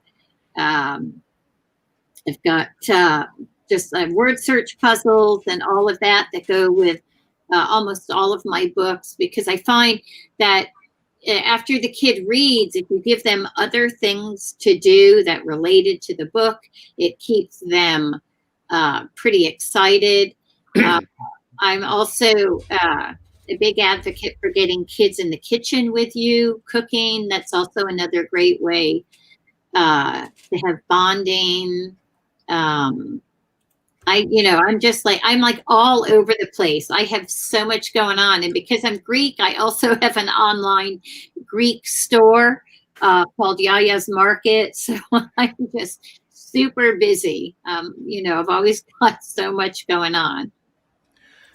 Sweet. Well, that's awesome. And the link is now officially in our chat room, so you guys can see that. If you want to pick up some merchandise or see more about this amazing creator, please check our chat room in the YouTube comments. And if you haven't subscribed to our YouTube channel, please do that now. Thank you so much for being on, Violet. Deeply appreciate it. Thank you. Thank you so much. And if I can ever, do anything, just reach out to me and let me know. I love helping and doing anything I can do to get kids excited about reading. I hear that. Yep, absolutely. And again, thanks a lot for being on. That's sillyyaya.com, SILLYYAYA.com. And check out those books. All right. Thanks, guys. I'll see you soon. Violet, thank you you. so much for coming on. Deeply Oh, appreciate no, it. my And appreciate pleasure. your time. Thank you for having me. All right. Thank you. Bye-bye. All right. Take care. It's like we're getting all sorts of books today. So happy to have her on. Yeah, Yeah. we really want to cover the variety of stuff, Mhm. you know, right from Guano Guy right to Pete Goes to America. We're not if we're not whiplashing people, you know, why are we here, right? And speaking of that, here comes John the Animator Comics. John, thanks so much for your patience. Thanks for being on today. Thank you. Good Appreciate morning. it. Good morning. That John the Animator campaign is going along, huh? Yeah, it's going along. We've at 39%, as you can see there. Mhm. I figured out that well, first of all, for those who don't know who I am, I'm John Celestri, John the Animator Guy. I've been an animator, classical animator for 45 plus years, and comic books, doing also comic books. I animated the iconic Boba Fett in the Star Wars Holiday Special and many other cartoon shows of the 1970s and 80s. That includes Filmation's He-Man, She-Ra, Don Bluth's Dragon's Lair and Space Ace video games, also animated Batman commercials. And I've turned my talents and experience to creating my own characters for a line of all ages comics aimed at young kids and are reawakening an adult's inner child. And so I'm reaching the age groups from 8 to 12, which is the really the jumping off point for the comics that are available today. Yeah. Well, majority of them. Yeah. Yes. Yeah. Yes. Absolutely. Right. Tell us about your titles. Okay, I have for the 4 to 8 year olds, 4 to 7 year olds, I've got the Snuffy and Zoe Toy Box Adventures, and it has Snuffy and Zoe are sibling bears who jump into their toy box whenever they're bored, and they have their own adventures, like stealing cupcakes from a dragon and being captured by balloon pirates made out of balloons. So there is that. I've got 2 books in that series, and includes also a coloring and drawing book that comes along with it. I've got for the 8 to 12 year olds, I have Nicky Nardson Mega Moose Comics, and that's it's a character who Nicky Nardson is a bullied nerd who gets a magic feather, and by tickling his nose and sneezing, he turns into Mega Moose, a minotaur type being with all the powers of the animal kingdom. And so the series is aimed at youngsters dealing with surviving elementary and middle school society. There is also a book, an ashcan edition that shows all of the drawings, all the pages of the full colored book. So you can see, you can study it and see what my thought process is to create those images. And so that's the entire pack. And for the top tier I'm doing a original Boba Fett animation pencil sketch, full figure, 8.5 by 11 animation paper. And if the site, the crowdfunder gets fully funded, then I will be able to ship these books in time for Christmas, which is, I think, a great a thing for kids to find under their Christmas tree.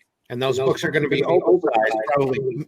They are oversized. You can see there, that's the sizing of what a traditional comic book is, and what my size will be. And they'll be also on really quality paper, so that it'll be 110-pound text inside and 130-pound for the covers. It'll be saddle stitch, but they'll all be 24 to 32 pages, depending upon, like the first one was a little, Snuffy and Zoe was a little short, but it was still action packed. And but they're all standalone stories. So that it's stuff that it's material that books will withstand your usual, handling by young children. Mm-hmm. Sorry, John, I got distracted by the chat here. We're way behind on that. Let me catch up for a second here. You did very well, Mark. I agree, Daphne. It's more difficult to keep that stuff in. Joe says, yes, Sunday Comic School in session. Morning, John. Yes. Morning, Joe. Yes. Hey, John. Loving the tash. Yes. Thank you. Marv says, hey, John. And Mark, hey. Joe says, cool. Glenn says, Sam is a pal of mine. He lives about 20 miles away. Sam? Anyway. Joe says, he is booster gold without the tech. Yep. Oh, he's talking about Guano Guy. Yeah. Yeah, pretty low on tech. I mean, he gets a little in there. There's some devices. They're low in. What kind of devices? I mean, he's got a grapple gun. Those are important. He uses costumes sometimes. Yeah. That's not tech. Still. Anything to get the job done. Everything. Yeah. Marv says, hi, Violet. Violet's already gone. Comics Black Belt, comics and sequential art are an incredible story and learning medium. Oh, yeah. That book looked brilliant, by the way. Marv says, sorry, I've got to go. I'll see you soon. Take care. Keep rocking. Thanks, Marv. Always great to hear from Marv. Violet, wow. Great insight and obvious talent. Absolutely. I hope she gets to hear your remark. That's great. And then we had the Silly Yaya link in the chat. Please go over there and check those books out. Glenn says, I wish I'd been a guest here. So much to discuss. Perhaps later show. Absolutely, Glenn, get a hold of us. Get a hold of me or Rob or Varian, IndieVolt at indievolt.com. We'd be very happy to have you on, Glenn. And especially if you have stuff to promote. It's outstanding, John. John is a legend. Russ says John is a legend. Outstanding. Glenn says outstanding, John. Says Glenn also says Sam Johnson, Geek Girl. Absolutely. Yep. Okay. Caught up. Thanks. Everybody, that chat is still open, even though we might ignore it sometimes. We've got a lot of guests today. So Glenn again says, will do. Thanks, Glenn, very much. Look forward to having you on. So, okay, you're only 39% fulfilled. We really need to get this campaign rolling. Well, I figured I don't have a body of work. I did have, I did the campaigning last year for my rough sketch portfolio, and that did quite well.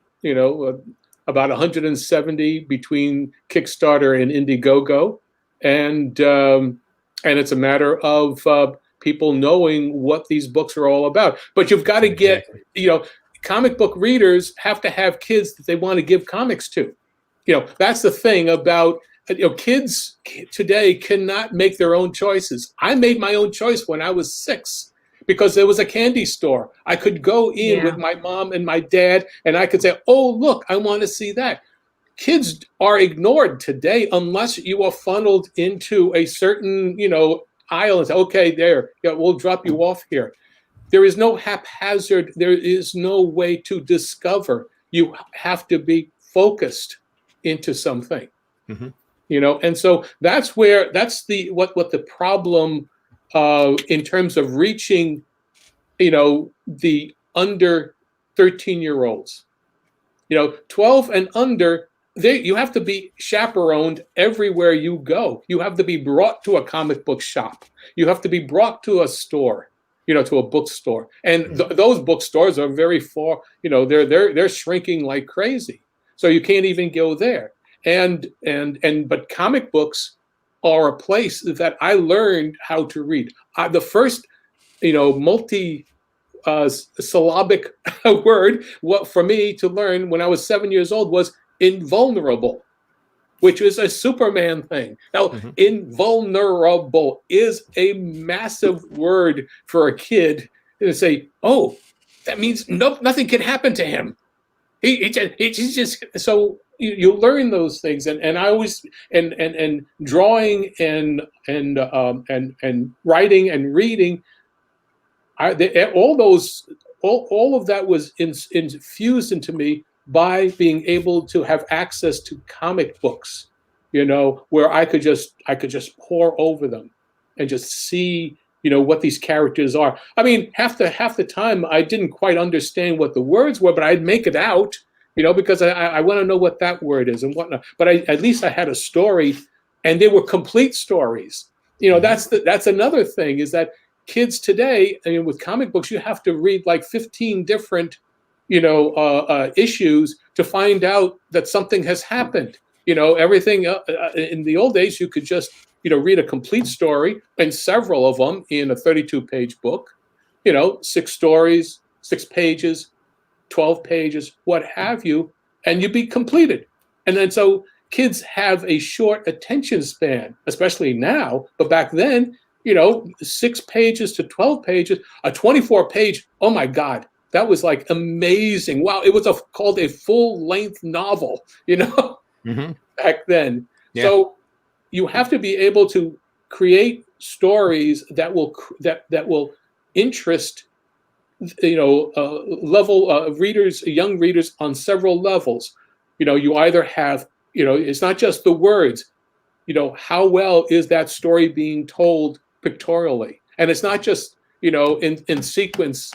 What are the stories? And this is where the animation training comes into play, because everything was visual and physical in terms of my training as a classic animator. So I'm putting all that into it so that even a 4-year-old will understand every page and understand the entire sequence and come to an understanding of the story at the end without even reading a word. And John, something that I'm getting an echo here. I'm sorry.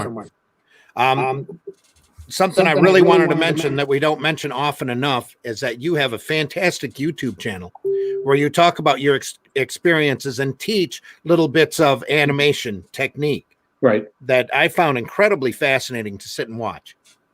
Oh, thank you. I started my YouTube channel back in 4 years ago, and I decided that all my the videos should all have some kind of and not just entertainment, but just some sort of educational. And so I wanted to make it always each video evergreen, and I didn't just want to put up something. So that's the way, that's how I attacked the channel. And again, for our radio listeners, we're talking to John Celestri, John the Animator, who does John the Animator Comics. And you can find that on Indiegogo under John the Animator Comics. Take a look at that campaign. There's a few perks listed there, as well as some fantastic books. It's well worth your time to check that out. Yeah. Yeah, I made each of the perk. Each level is really you get a lot for the $15 plus shipping, because you get basically 2 books. You can get a 24 to 32 page book plus a 20 page of activity book. And so the even at the lowest level, there is something for everybody's pocket. From the chat, Jody McPhee has a weird question for John the Animator. Did you work on Super Stretch and Micro Woman at Filmation? If so, what was the experience? It was one of the few Filmation shows that featured African American leads and not as well known. I just recently came to know about it myself. No, I did not work on those shows. I think that might have been before I wound up at Filmation. I wound up on the She-Ra and the He-Man shows, and Brave Star, and before that, I was at Don Bluth's to work on the video games, Dragon's Lair and Space Ace, and before that, I was up in Canada, working on Rock and Rule and shows like that for Canada, in Toronto. And you pointed out to us the first time that we talked that if you've ever played Dragon's Lair and you died, you probably saw some of John's work. Yeah, Randy? yeah, Randy. Yeah, both spaces. I was a death animator. I mean, Space Ace and Dragons. I don't know how many different ways a body could just disintegrate or crack into a million pieces. Randy. Yes. Mark's got to go, so we're going to let him say goodbye at this point. Mark, I'm sorry you had to run. I would have loved to spend more time and talked about Guano Guy, but sometime we'll have to do some one-on-one and go through that. Absolutely. No, thanks for having me on and give me a little bit of time. And John's got plenty of cool things to say. I died many a times in that game. It was very easy to do. We deeply appreciate your time, Mark, and we will have you on again very soon. And your campaign starts on the 15th That's of correct. September. On the 15th. And that's going to be a Kickstarter, Indiegogo Kickstarter. Kickstarter. On Kickstarter, it's going to be Guano Guy. That's GUANO GUY for our listening audience. And be sure to check that out. Mark, thanks again so much for your time. I appreciate it. Wish we could have talked a lot more. And we will in the future. And that'll be on Tuesday, September 15th. Please subscribe now for more information and be there to be able to back it on day one. Absolutely. Thanks, Mark. Thanks very much. All right. Thank you, everyone. Bye. Thanks so much for having me on. Take care. Take care. All right. Bye-bye. Now I feel bad we didn't have him speak more. So Oh, we're overloaded. It's awesome. This is great. This is part of what SuNdAy Funnies are all about. No, I had wanted to say, I think I had myself muted. So I wanted to say that every time I see John's comic book work, for some reason, I always have the music from those Hanna-Barbera ABC weekend specials in my head. The wah-wah music. Like, I don't know. Well, we see. I worked on some of those shows too. Oh, so, there you go. So I worked on that. I mean, there was one. I think it was called the something cheetah. Anyway, yeah.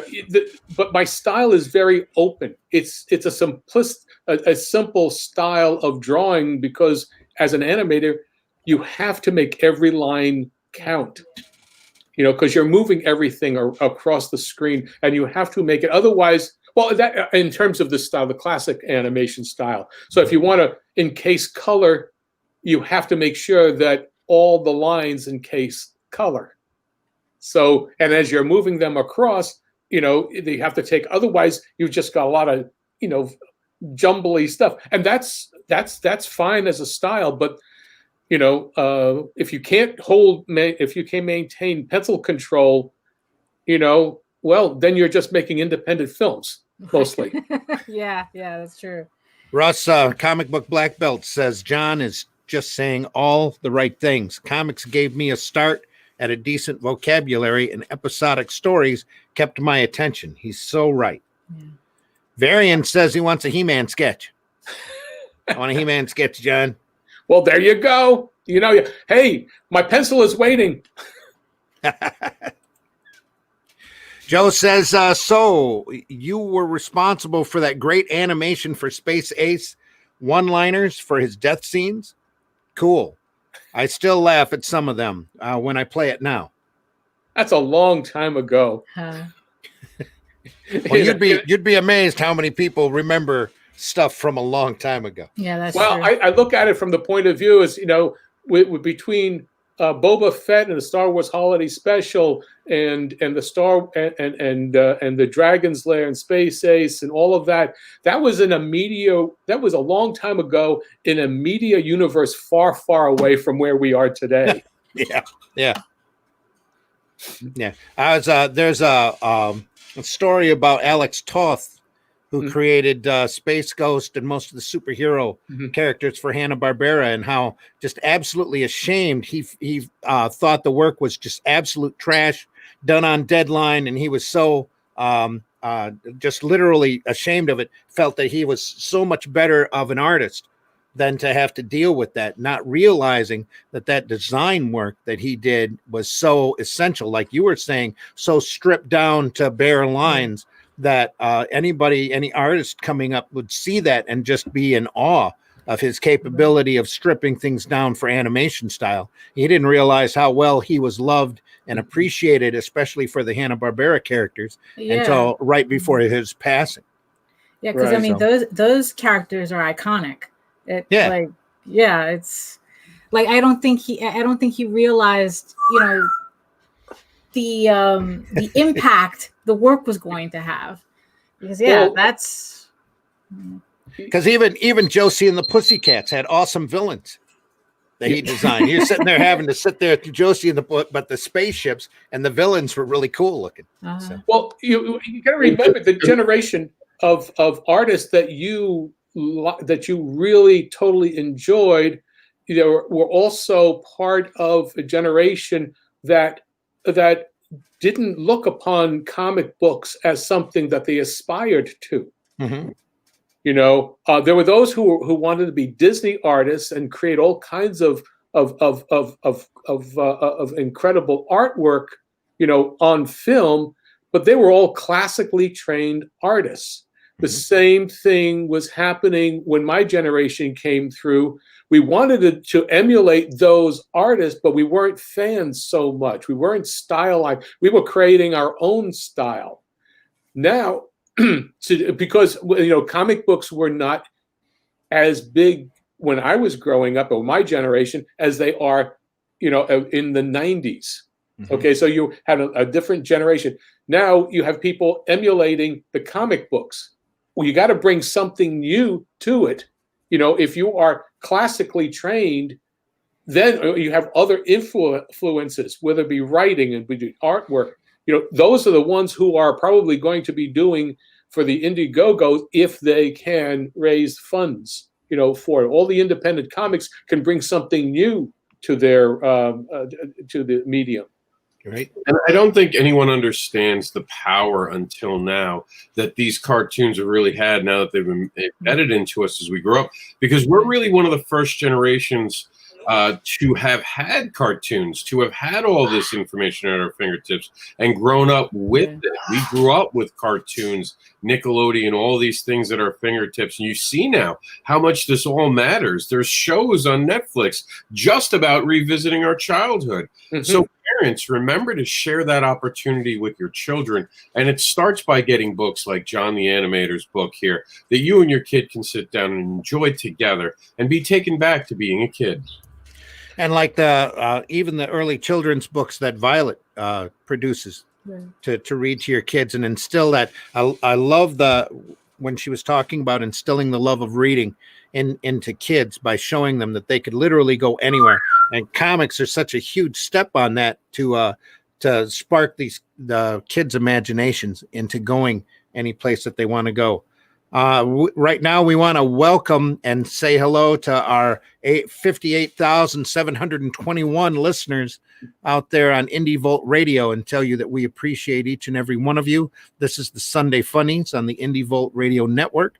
I am here right now with John Celestri, John the Animator, as we talk about his campaign on Indiegogo right now under John the Animator Comics. Please look at that and buy in if you can.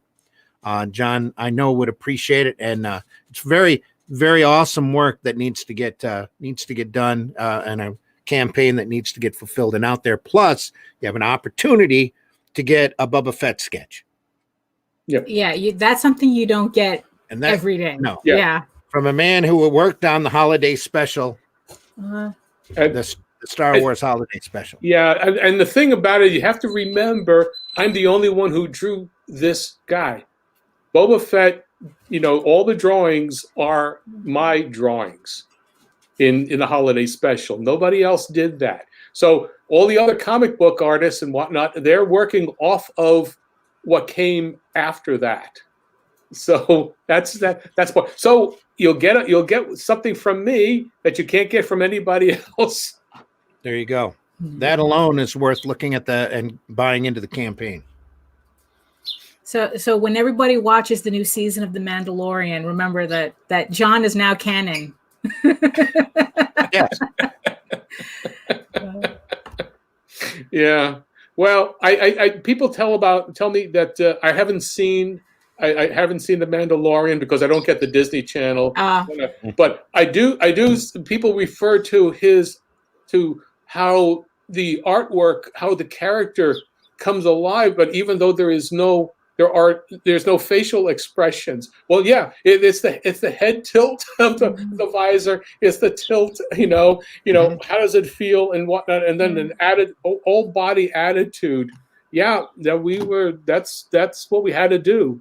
So, but it's amazing what you can do just by knowing where to put your line is. And now as a director, you have to make sure that the visuals, in a live action thing makes work. So when he's tilting his head and says, well, there's, ooh, just doing that, doing basic silent movie acting is what you need. There you go. Yep. Fright Owl Radio Theater says I'll get a frame ready for my sketch. So there's that. Yep. JD Calderon finally woke up. I'm late. He's Morning, up. everyone. He's up. And that means it's almost that time to go. Time to make that coffee. So when JD's up, it's the warning signal. there you go. Yeah. Well. So hey everybody, we are it's about that time. I want to deeply I want to say that we deeply appreciate all of the guests that we had on today. Mark Verma, let's pull that up from Bam Zap Comics, bamzap.com for the fantastic work on Grain and his explanation of it. Violet from Silly Yaya, who's available at all bookstores everywhere, children's books that are just amazing. Mark's work on Guano Guy, and be ready for that campaign to spring up here on the 15th of September on he said Indiegogo, right? Indiegogo or Kickstarter? Kickstarter. I had to start making notes now. Getting that age, I guess. Kickstarter on September 15th. Guano Guy is going to be springing up there, and you can get all of those issues at once, right from that one campaign, and catch up. We have Cat Dad and Super Mom also. Also available on Indiegogo right now on an in-demand store. Cat Dad and Supermom and Elefart Never Forgets from Robert Gregory, who's actually Robert Anderson here. Don't let him fool you. So, shh. And of course, Daphne Lade, talltales.com. Yeah, talltalesonline.com. Talltalesonline.com. Yeah, it would TAILS. Yeah, that whole remembering to spell everything out is, I have to keep remembering that, for all our 56,000 listeners. So it's it's talltalesonline.com. Okay, there we go. 58, probably up to 59 now. We seem to ramp up as we go along. Not sure what's there. Yeah, there we are. So Tall Tales Online is pretty much, I tried to make it my hub for all my links, and you can find a link to the Kickstarter there as well for the sketchbook. So if you're looking for anything of mine, just go to talltalesonline.com and it's all there. And we want to remind and thank everybody that we are at indievolt.com. You're listening to Indie Volt Radio. If you're just listening to us and not watching us, you can always listen online at indievolt.com. When we don't have podcasts such as this, we are playing a great variety of independent and alternative music, most of which you've probably never heard before. So it's more than worth your time to tune in there. Indie Volt Radio is available on the Google Play app and the Streama app. And if you ask Alexa nicely, she would probably turn it over to the Indie Volt Radio. Just ask to go there. We also have an Indie Volt TV channel available on your Roku, where we run all sorts of odd programming. Well, maybe not so odd programming, but great programming. There's wrestling shows, there's movies, and your occasional viral video stream of podcasts such as this one. We always welcome your input and deeply requested suggestions, comments, anything that has to do with the comic business or media. We more than welcome that at IndieVolt. Please send your email to indievoltlive@indievolt.com. Include IndieVolt Live in the subject matter, and please keep those emails to 90 words or less so that we can put them on cards and discuss them on future shows. And remember, there's no question too big, no question too small or trivial. If you want to know, we are here to help you with that. And remember, our feedback will always be better because of your setback. Hashtag get an education, hashtag IndieVolt. And again, we want to thank everybody for showing up today. I think it's one last go round here so that everybody knows where they can contact you. John, where can they get a hold of you? You can, you see my Indiegogo campaign, John the Animator Comics, or John Celestri.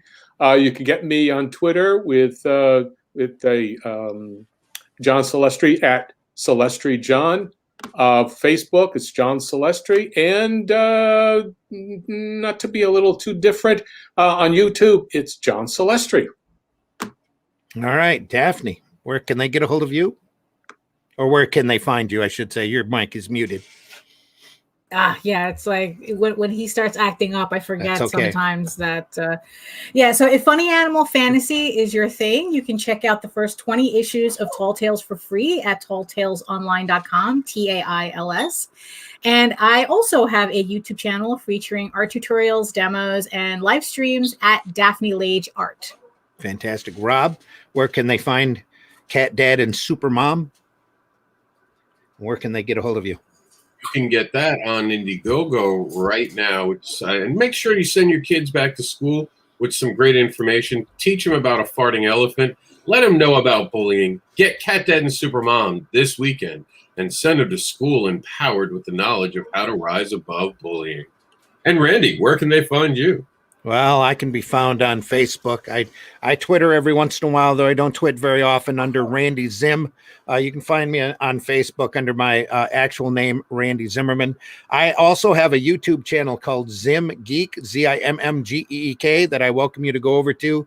Please subscribe. Every other video that I do is a cartoon instructional, and then every other video that I do usually talks about the business or the marketplace or something that I'm currently working on. And again, of course, we'll be back Tuesday evenings at 9 p.m. Eastern time for the IndieVolt podcast. We'll be back again Thursday mornings at 9 a.m. for the Breakfast Buzz. And once again, every Sunday here for the Sunday Funnies, talking about the lighter side of comics at 9 a.m. on Sunday mornings. All of those times are Eastern time. So please adjust your clocks and listening habits accordingly. And again, a deep thank. That was here with us today. Really appreciate it. Nice rounded show. We went from children's books to young kids' stories and comics to older kids' stories and comics to a adult coloring book. We ran the whole spectrum today. And thank you. But most of all, Frightful Owl sums it up and says, "Love the stash, John." Absolutely love the stash. Randy, thank you for having a show that reminds us that comic books can be fun.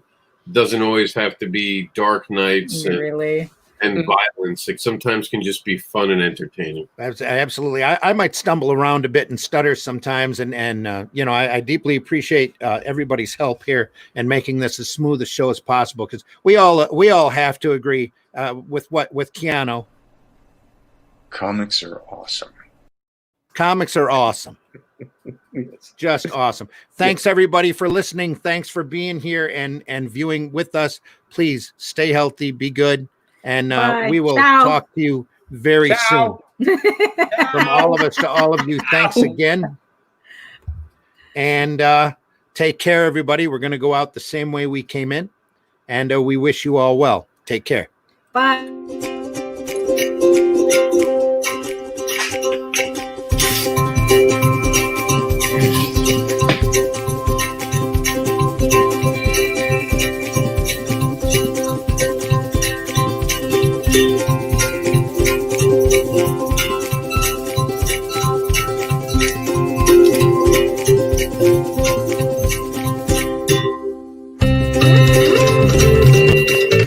Yay!